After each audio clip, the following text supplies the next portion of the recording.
Yo. Yo. You might be wondering, what is the start? I have a big announcement. I am quitting Fnaf.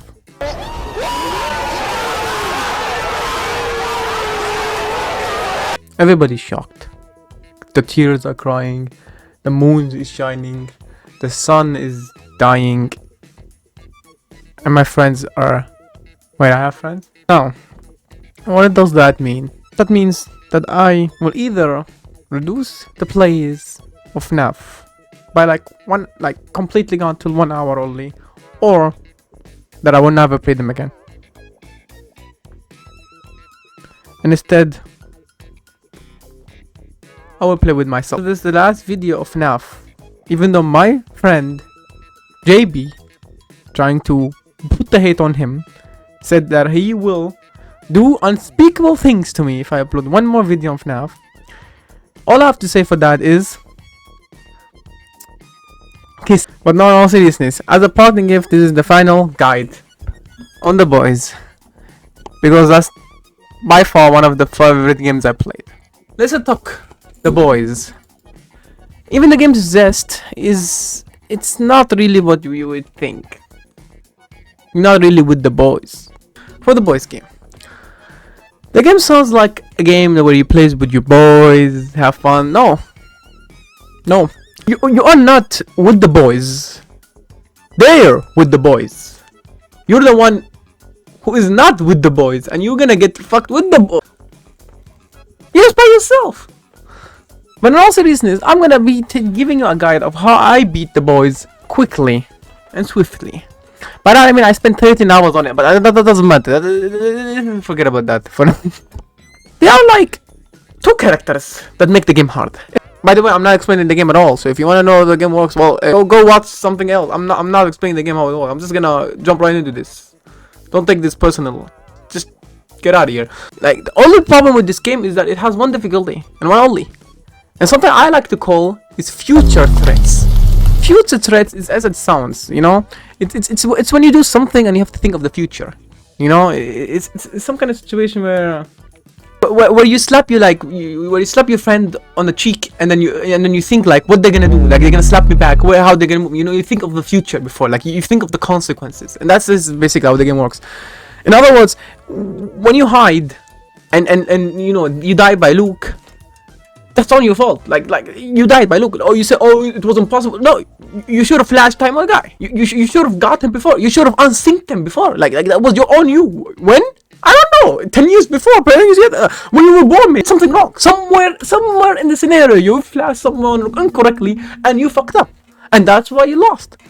Now there's 2 ways to beat the game. Number 1, RNG. You play, you die, you die. In a scenario where Luke will be, and he will be beautiful with you in every video. He'll spawn in the perfect position, he'll spawn in the perfect time, he will give you the most time you need, like perfect scenario. For example. No way! Okay, we lost. Good game, GG. Yeah, we lost.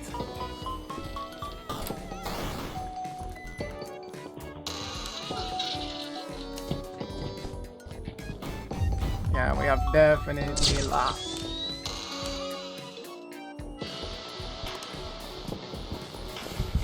We're the mercy with the game. It's one way to win the game.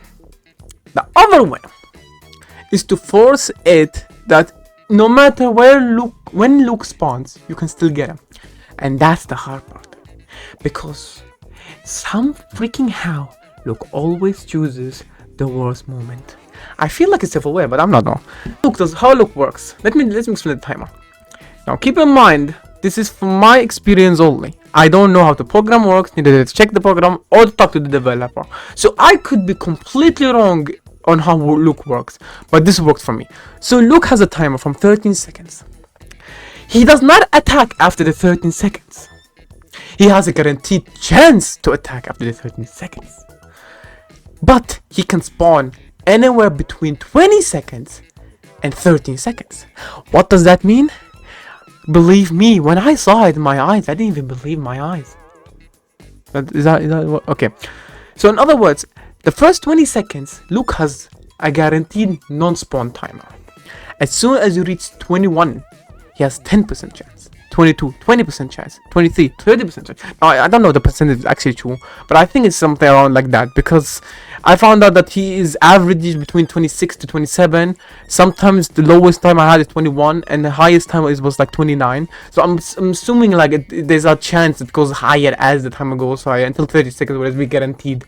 But that's just my assumption. But basically, yes, 21 seconds until 30 seconds, somewhere between that, he's gonna spawn. And when you flash him, you reset the time to 0. Now you guys see what I mean with the future, don't you? This is fucking bullshit. In other words, if you flash the timer, if you flash Luke if you flash Luke a second later than before, you already are in a different combination, a different alternative universe where Luke was never there. Because if you flash him there, he can come back a second later because you flashed him a second later. That's what I'm trying to say. And that's what made the game a pain. Two things: RNG, or make every scenario possible. Make every scenario possible, it sounds easy. I spent 13 hours to fucking get out of the strategy. And my strategy works. But 13 hours, my god. I mean, I'm talking about those two because they're the biggest threat. As soon as you get them over with, I swear to god, the game will be like a fucking drawing on a piece of paper, stickman, drawing your parents, and they say it's good even though it's ass. Like, trust me, the game is easy. Just those two characters make it them. So where were I? Yeah. Luke, if he, no wait, where was I? Oh yeah, no, I remember.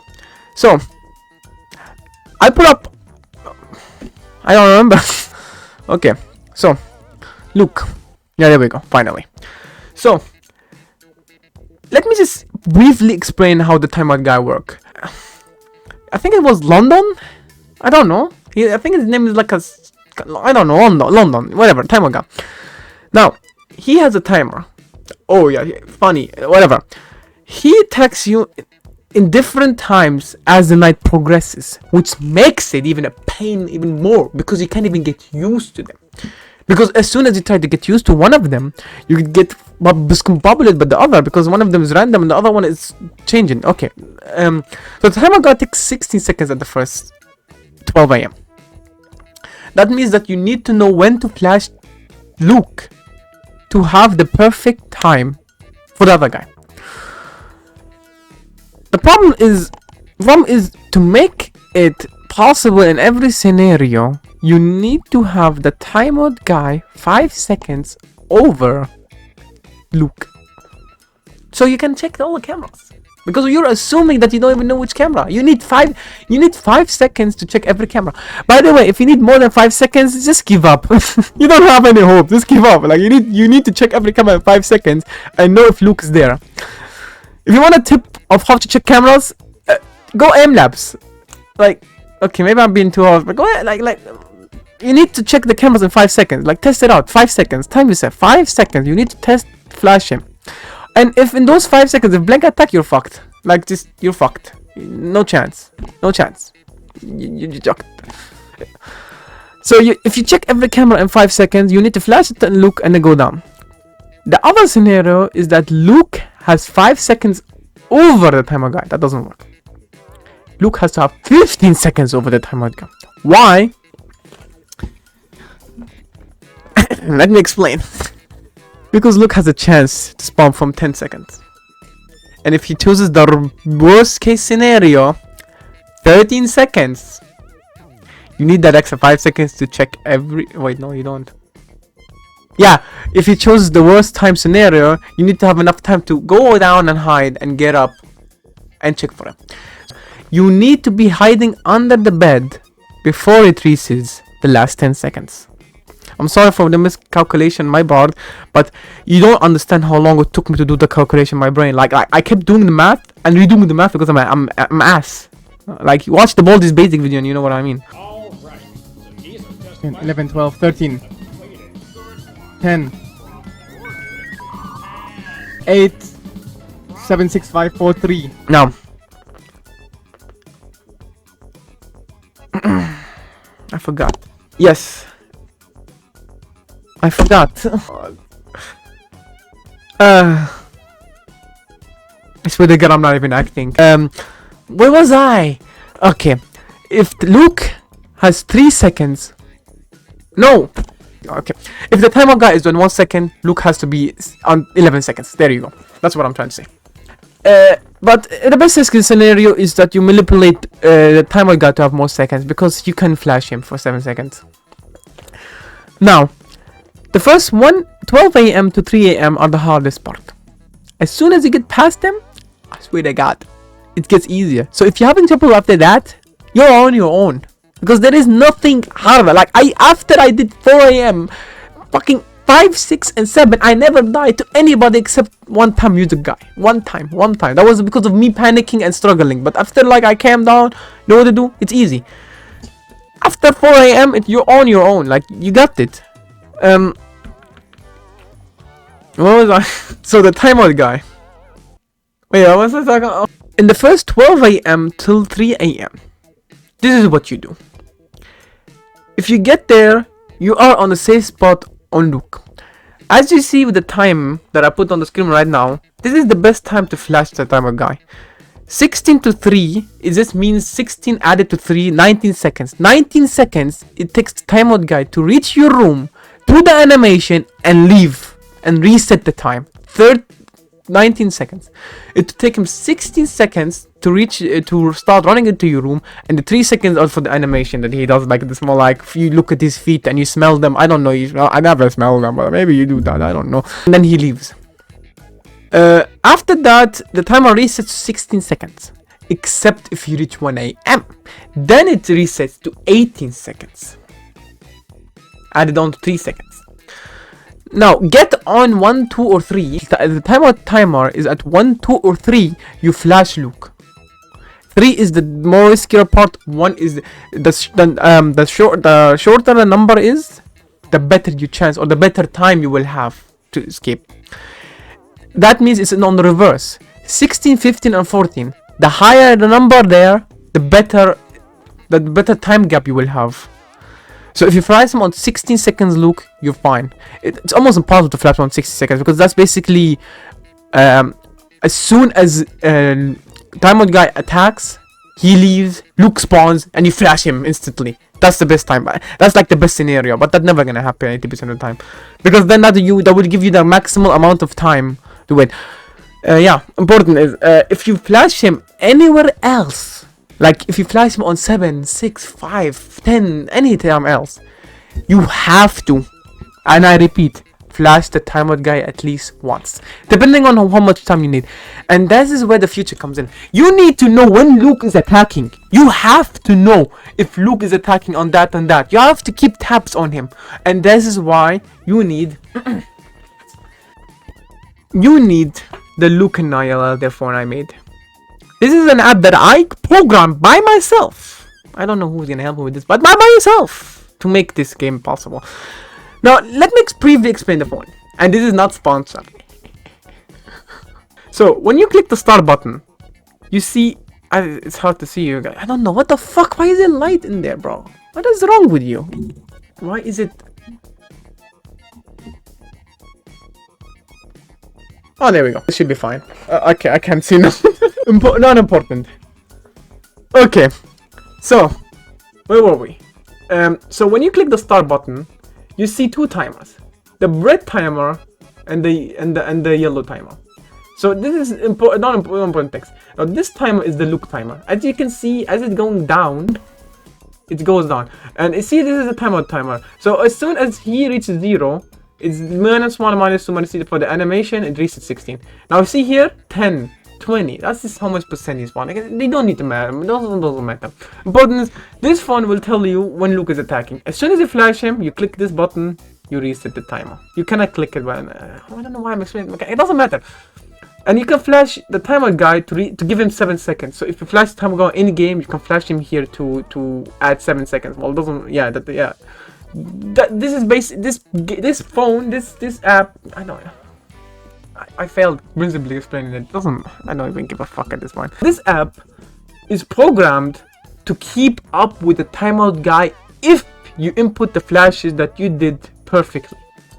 So in other words, if you flash the timer guy at that time, you click it here, it happens, he attacks, he leaves, that this timer should be perfectly in sync with him. If you flashed him perfectly and you kept it with him, this timer should be perfectly with the timer guy. After 5 a.m, I would start checking it. In fact, at 3 a.m, I would start like checking it just a little bit, see if it's still unsynced or good. If it's good, keep going with it. If it's unsynced, then you start needing to look for the timer guy. You don't really need this timer. You need this timer. I added this timer because I was fucking dying too much and I didn't understand why. But you don't need this timer. You only need this timer. If this happens, what happens? You do the quick calculation. This is the perfect scenario. You don't need to flash because he is 10 seconds, 2 seconds over. So you're perfectly fine, because as soon as he attacks, Luke has not... Okay, I reset it. This is basically what you do. You basically look at the timer, see if they're synced up, and then this is the worst case scenario. If this happens, well, you better start flashing him. Flash him once. It's synced up. That's not good. Flash him again. 7 seconds. At 7 seconds. Now you're 7 seconds over the time limit. Now you're fine. Deal with everybody else. Get ready. Music box. Oh, he's attacking? He attacked. Wait. Now, important. Music box. Go on him. Luke will not kill you if you're on the camera. Stall him. Wait for the 1 second if you can. If not, don't worry. 1 second. Flash. Hide.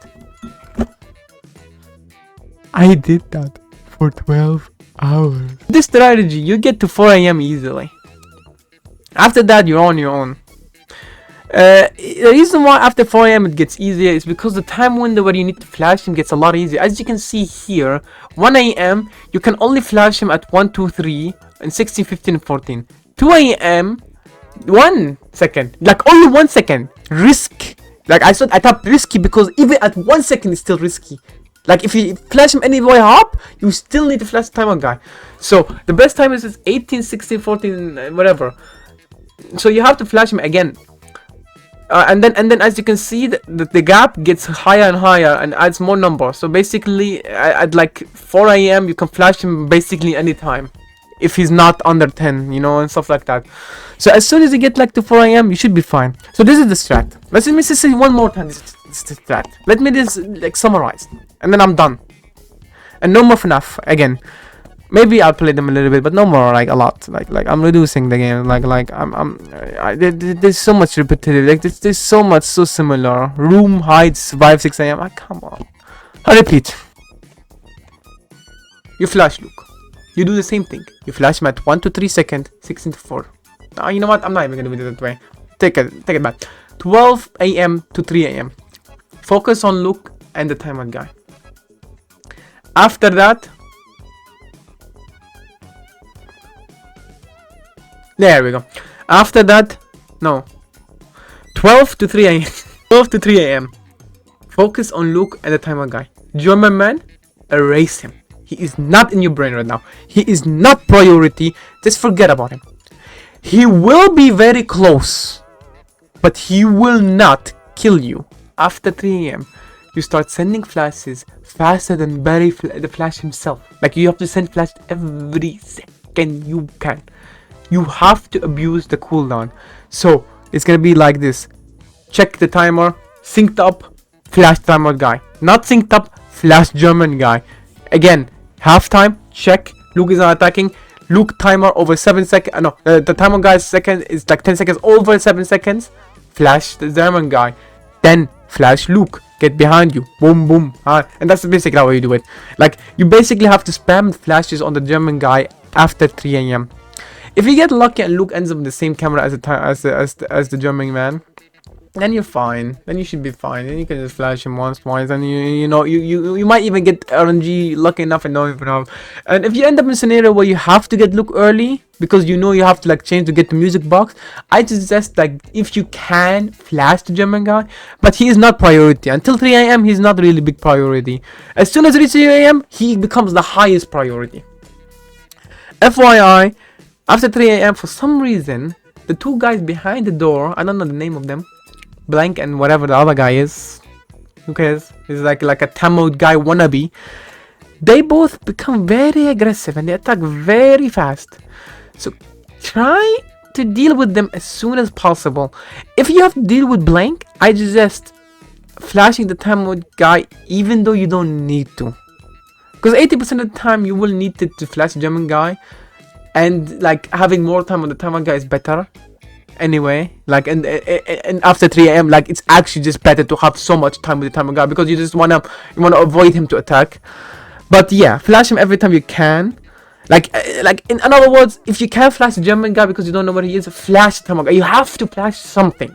Don't flash nothing. Like you can't waste it cooldown. You have to flash something. As soon as you flash something, you're good.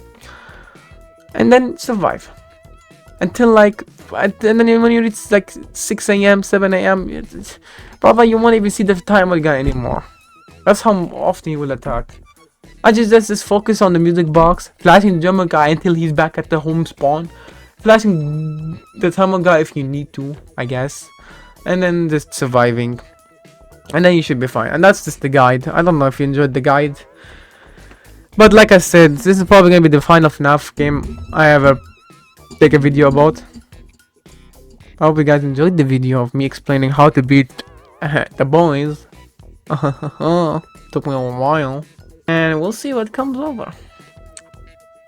We'll see what next game is gonna be.